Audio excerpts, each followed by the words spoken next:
He's a physicist, software entrepreneur, filmmaker, and author.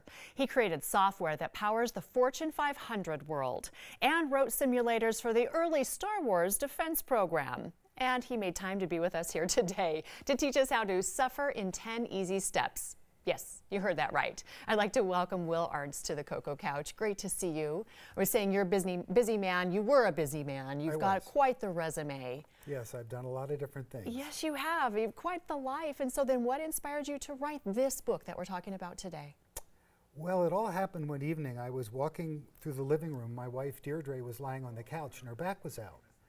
And I said, honey, you want to go to the kitchen, maybe have some Chardonnay? And she groaned. I said, honey, what are you doing? And she, very small voice, she goes, I just want to lay here and suffer.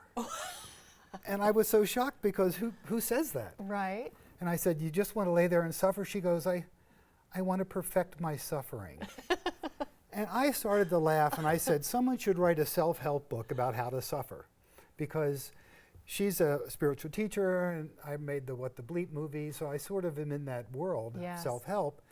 But we always kind of riff on it. We always kind of make fun of it in a little way. Yeah. He said, someone should write a book, How to Suffer in 10 Easy Steps. And we had a couple laughs and came up with stuff. There should be a Suffering Hall of Fame. We just had fun with it. And then, 10 minutes later, her back's not hurting so much, and we go into the kitchen, have the Chardonnay. And it's one of those things where, you think, you come up with these crazy ideas, right? Right. You figure you're going to wake up in the morning and go like, oh man, we were really... A month later, I'm still thinking about it.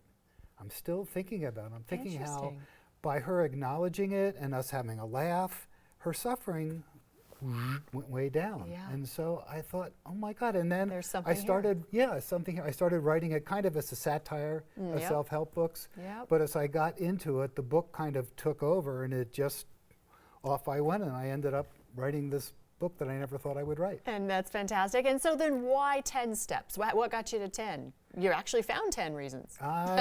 There's many reasons.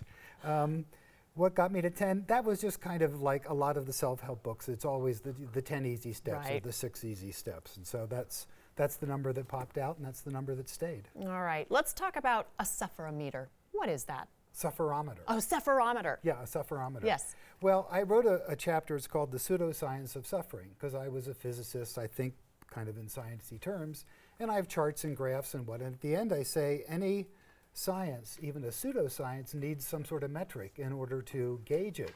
So for this, there's going to be a sufferometer. That makes sense. And I came up with this idea of doing it, and I just, again, I was just having fun with it.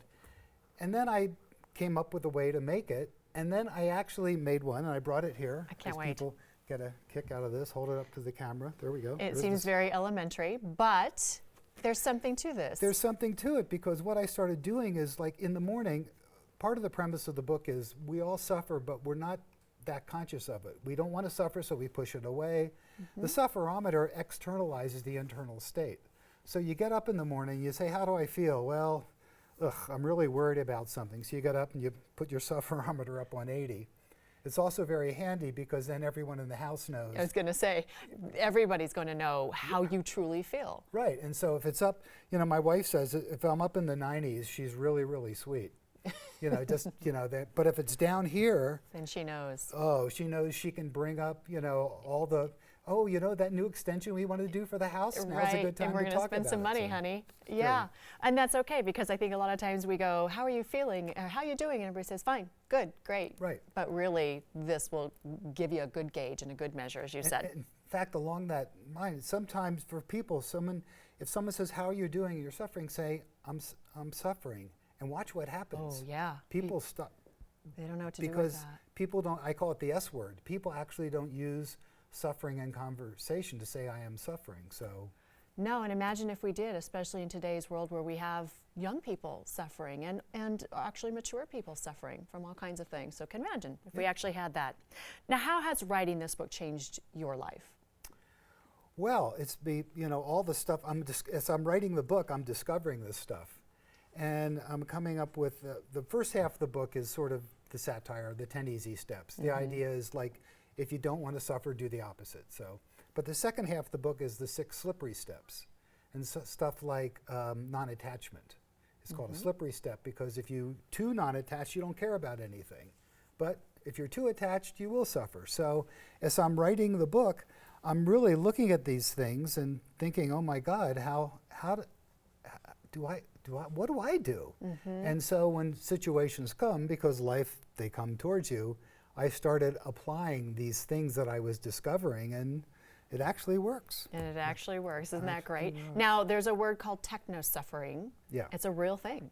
It's a real thing. You can look it up on the internet, Tell us techno-suffering. about that. Yeah, what does that mean? Of course, the internet is part of the techno-suffering. Yeah. So there's a little irony there. Yeah, But the techno-suffering is because the technology which we created to make our lives better, easier, more fulfilling, all the good stuff, has actually turned around, and it increases the frustration. Sure. Like, you want to look something up. Oh my God, my phone upgraded last night and it didn't tell me, and so let me get that app, I have to upgrade the app. Oh my God, they moved the app around, I can't find anything. And you just spend all this time messing around with the technology that's supposed to make our life better. And it's just, on some level, it's so personally, it's so frustrating to me that I got to deal with this stuff. I mean, it's like in the old days, you get in any car, you put the key in, you turn it, you knew. Now a new car. Whoa. Yeah, well, it's frustrating and anxiety causing. So this is good information, how to suffer in 10 easy steps. Will Arntz, thank you so much for being here today. Well, thank you. You're very welcome. Author William Arntz takes on the self-help world in his irreverent and insightful book on the topic which drives so much of what we all do: suffer. You can find How to Suffer in 10 Easy Steps at your local bookstore or at HowToSuffer.info.